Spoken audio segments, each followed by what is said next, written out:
Hello everyone, welcome back to my new blog. कैसे हैं आप सभी? होप सो आप लोग बहुत अच्छे होंगे गाइज़। मैं भी अच्छी हूँ। तो गाइज़ ये है छठ पूजा का पारण का दिन का वीडियो जो मैं बहुत लेट से शेयर कर रही हूँ। रीज़न ये है कि मैं ससुराल में थी तो नेटवर्क इशू था और बैक टू बैक जितने भी वीडियोज़ है मैं अपलोड कर रही हूँ। एंड ये सुबह का 3 साढ़े 3 बज रहा था। मैं नहाई हूँ और नहा के मैंने पहना है अपनी ये वाली साड़ी। ये साड़ी मेरी न्यू है। ये साड़ी मुझे मीशो से आया था एंड इसका ब्लाउज़ जो है वो भी रेडीमेड ब्लाउज़ है। ये ब्लाउज़ भी मुझे मीशो से ही आया था। अभी मैं यहाँ पे अपने गोल्ड ज्वेलरी पहन रही थी क्योंकि थोड़ा बहुत सा गोल्ड ज्वेलरी मैंने अपने पास रखा हुआ है। तो वही सारी चीज़ें मैं सोच रही थी देखूँ क्या पहनूँ। तो मैं सोची एक मंगलसूत्र पहन लेती हूँ और एक मैं ईयरिंग पहन लेती हूँ, है ना, क्योंकि मंगल ज़्यादा हेवी पहन के क्या ही करना है। तो मैं सोची ये पहन लेती हूँ। और अभी मैं यहाँ पे रेडी हो रही हूँ और सभी लोग नहा रहे हैं, तैयार हो रहे हैं, सिर्फ इसीलिए क्योंकि जब अर्घ हो जाएगा ना तो उसके बाद नहाना नहीं होता है ना। तो जैसे हमारे यहाँ पे ये मानते हैं ना कि जैसे बेटी विदा हो जाती है तो फिर नहाते धोते नहीं है, तो वही सारी चीज़ें हैं और भी बहुत सारा कुछ होगा, मुझे उतना सही से नहीं पता है। तो अभी मैं यहाँ पे ईयरिंग्स पहन रही हूँ और मैं पहले सोची थी झुमके पहनेंगे, फिर मैंने कहा नहीं ये ईयरिंग्स पहन लेती हूँ क्योंकि झुमके ना काफ़ी भारी भारी से हैं। मेरा एनिवर्सरी वाला भी जो झुमका है ना वो बहुत भारी है, मतलब भारी भी यार, गोल्ड का चीज़ें बना लो बाद में पहन नहीं पाओ, ऐसा लगता है ना कान से लटक सा रहा है। इसी वजह से ना मैं ना सिर्फ ये हल्के वाले पहन ली हूँ, ये ना थोड़े हल्के हैं। और यहाँ पे मैं लगा रही हूँ water cream, L'Oréal professional Paris का वाटर क्रीम, जो कि काफ़ी अच्छा है। इसका ना टेक्सचर काफ़ी अच्छा लगता है मुझे। उसके बाद मैं लगाऊंगी क्या पता है लैक्मे CC प्लस क्रीम। हाँ जी, तो वही एज यूजल जो मैं यूज़ करती हूँ आप लोगों के साथ में शेयर कर रही हूँ। और मुझे ना बहुत अच्छा लगता है आप लोगों के साथ में ना अपनी सारी चीज़ें शेयर करने में। और पता है सबसे अच्छी चीज़ें क्या है? सुबह सुबह उठो, नहाओ धोआओ, एक अलग ही वाइब रहता है छठ पूजा का। छठ पूजा ना मतलब हम बिहारियों के लिए ना बहुत स्पेशल होता है, बहुत ज़्यादा स्पेशल। देखिए छठ पूजा तो ऐसे 2 छठ पूजा होता है, एक तो अप्रैल के टाइम पे होता है, चैत्र में छठ पूजा होता है, और एक अभी कार्तिक में होता है। तो ये कार्तिक वाला जो छठ पूजा होता है ना, इसका ना एक अलग ही बात होता है, मतलब कुछ अलग ही होता है।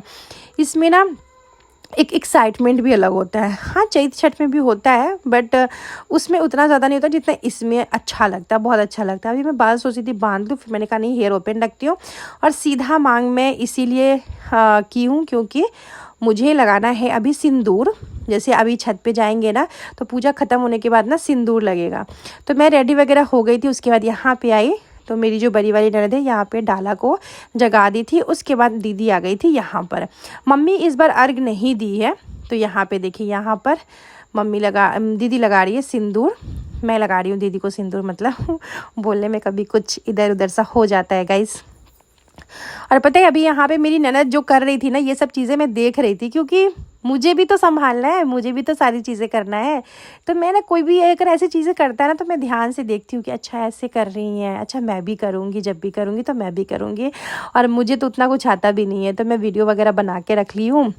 और वैसे भी मुझे समझाने वाले तो है ही, मेरे से बड़े घर में बहुत लोग हैं जो मुझे ये सारी चीज़ें दिखा सकते हैं, समझा सकते हैं। सो उसके बाद फिर हम लोग आ गए थे ये वाला जलाने के लिए। और गाइज़ सच में दिमाग ख़राब हो गया था। एक तो कल रात में चलाए थे छठ पूजा के शाम वाला अर्घ में और एक ही सुबह वाला अर्घ में।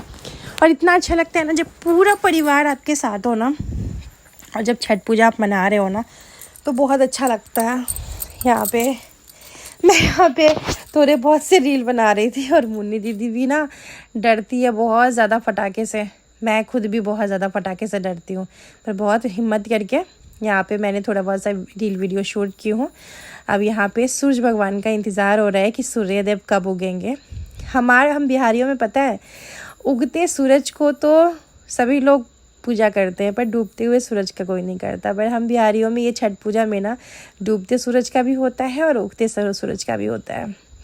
यहाँ पे सब लोग ना गीत गा रहे थे छठ पूजा का, पर मुझे उतना ज़्यादा नहीं आता है। बट हाँ थोड़ा बहुत सा अपनी ननद और सास के साथ में मिल के ना थोड़ा बहुत सा गा ले रही थी।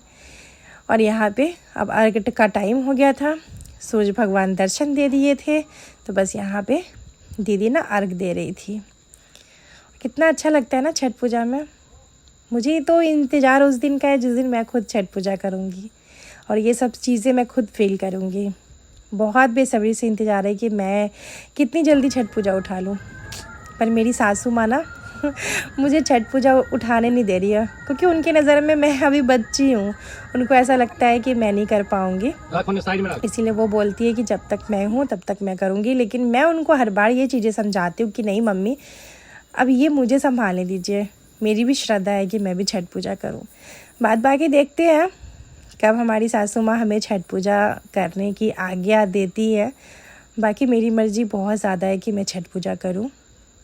और सभी लोगों को जब देखती हूँ ना तो ऐसा लगता है कि छठ माता की कृपा से, माता रानी की कृपा से सब कुछ है, छठ पूजा नहीं कर पा रही हूँ सिर्फ। तो मेरी बहुत इच्छा है कि मैं छठ पूजा करूँ। देखती हूँ कब तक मेरी सासू माँ मुझे आज्ञा देती है करने का। तो मम्मी कहती है अभी बाबू बहुत छोटा है, कैसे चीज़ें करोगी। तो मैं कहती हूँ कि मुझे तो छठ पूजा ससुराल में करना है, बच्चे को तो कोई भी संभाल लेगा क्योंकि मेरे घर में मुझे ये टेंशन नहीं रहता ससुराल में कि मुझे बच्चे को संभालना है, सभी लोग संभाल लेते हैं। ठीक है, बाकी देखते हैं। वैसे भी मैं जब भी छठ पूजा करूँगी ना गाइज़, मुझे उतना कुछ ऐसा नहीं होगा, क्योंकि मुन्नी दीदी है, मेरे पति देव है सब कुछ करने के लिए, मेरी भगिना है। पर देखते हैं। इसके बाद मैं यहाँ पे जल चढ़ा रही थी और सुबह सुबह ना जो पूरा कुहासा था, और ये मेरे बगल में ना मेरी भगिनी है, देख रहे हैं। उसके बाद यहाँ पे पवनैतिन का ना साड़ी धोना बहुत शुभ माना जाता है। जो लोग छठ पूजा का व्रत कट किए रहते हैं ना, तो उनका साड़ी धोना बहुत ही पुण्य का काम होता है, मतलब बहुत अच्छा होता है। तो शाम वाला तो मैं नहीं धोई थी, मुझे लगा था शिवानी धो ले या कोई भी धो ले, और इस टाइम का ना मैं लेके आ गई थी कि मैं धो लेती हूँ। और यहाँ पे सभी लोग एक दूसरे का आशीर्वाद ले रहे हैं, जितने लोग एक दूसरे से बड़े हैं ना, सबका आशीर्वाद ले रहे हैं। सच में छठ पूजा इतना अच्छा लगता है ना, सुकून ही अलग लगता है छठ पूजा का। और छठ पूजा जब बीत जाता है ना, तब तो लगता है कि कुछ है ही नहीं, मतलब कितना खालीपन सा लगने लगता है।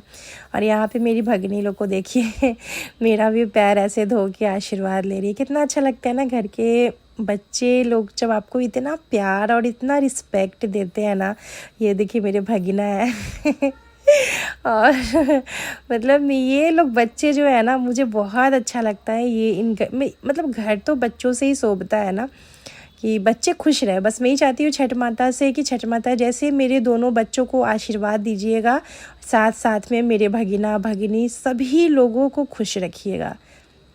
मेरी जितनी भी भगिनी है सबको अच्छा फैमिली मिले, पढ़े लिखे कुछ करे। यहाँ पे सिंदूर दीदी लगा रही थी, और ये तो मेरा सबसे मतलब पूरा श्रृंगार कर लो यार, लेकिन नाक से लेके सर तक सिंदूर लगाने दें, पूरा चेहरा खिल उठता है। उसके बाद पति देव का आशीर्वाद लेने आ गई थी कि भाई इनका तो आशीर्वाद लाइफ में बहुत ज़रूरी है। बहुत लोगों को लगता है कि ये दिखावा करती हूँ मैं, पता नहीं क्यों लगता है, शायद वो नहीं करते होंगे इसीलिए उनको लगता होगा कि मैं दिखावा करती हूँ। पर मेरी ना ऐसी आदत है कि मैं कुछ भी अच्छा भी करती हूँ तो घर पे फ़ोन करके आशीर्वाद लेती हूँ सारी चीज़ें।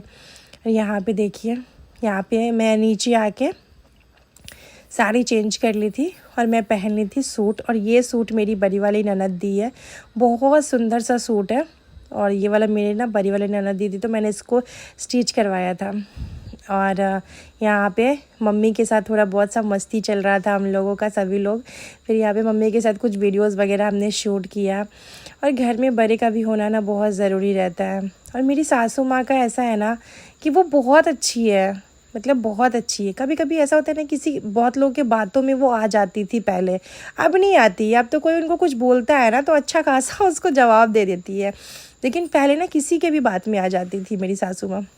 पर ठीक है, कोई बात नहीं, जो बीत गया वो बीत गया, आगे सब कुछ अच्छा होगा, इतना ही विश्वास करके चलना है। मैं यहाँ पे क्या कर रही थी पता है आप लोगों को, गोभी के पकौड़े की तैयारी कर रही थी। और यहाँ पे हमारा हंसी मजाक चल रहा था, देख सकते हैं। और यहाँ पे दीदी और मम्मी गांव में जो भी देवता है ना उनको पूजने गए हुए थे, और मैं यहाँ पे पकौड़े की तैयारी कर रही थी। मुन्नी दीदी इधर खाना बना रही थी जल्दी जल्दी से। हम लोग दोनों मिलके फटाफट से सारा खाना जो है रेडी कर दिए। और पता है पहले ऐसा चीज़ें था कि मैं करूँगी वो करेगी, अब ऐसा नहीं है। अब ऐसा है कि मुन्नी दीदी को जो सही लगता है वो मुन्नी दीदी कर लेती है, जो मुझे सही लगता है वो मैं कर लेती हूँ काम।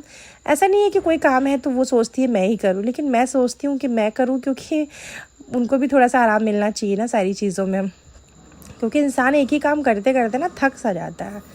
तो यहाँ पे मैं टमाटर वगैरह काट रही हूँ, सब्जी में डाल रही हूँ। और यार ये बैगन मेथौड़ी का सब्जी बना रही हूँ।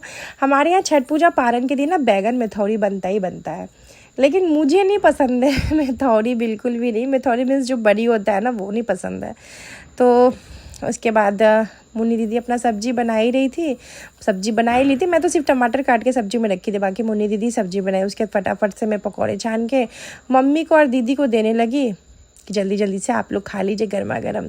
और 3-4 दिन का फास्टिंग, 4 दिन का फास्टिंग के बाद आज जब आदमी खाता है ना, तो सर ना काम नहीं करता है और मन भी नहीं करता उतना कुछ खाने का। दीदी भी थोड़ा सा खाई, मम्मी भी थोड़ा सा खाई, मन ही नहीं कर रहा था किसी का कुछ खाने का। मैं आ गई थी पैकिंग करने के लिए कि थोड़ा बहुत सा कपड़े था इधर उधर पूरा फैला हुआ था, सबको एक साथ झोला में डाल लेती हूँ। और फिर अररिया तो निकल ही जाना है गाइस। तो अररिया निकलने वाला ब्लॉग जो है नेक्स्ट ब्लॉग में आप लोग के साथ शेयर करूँगी। और बस इसी तरीके से हमारा दिन जो है गया है।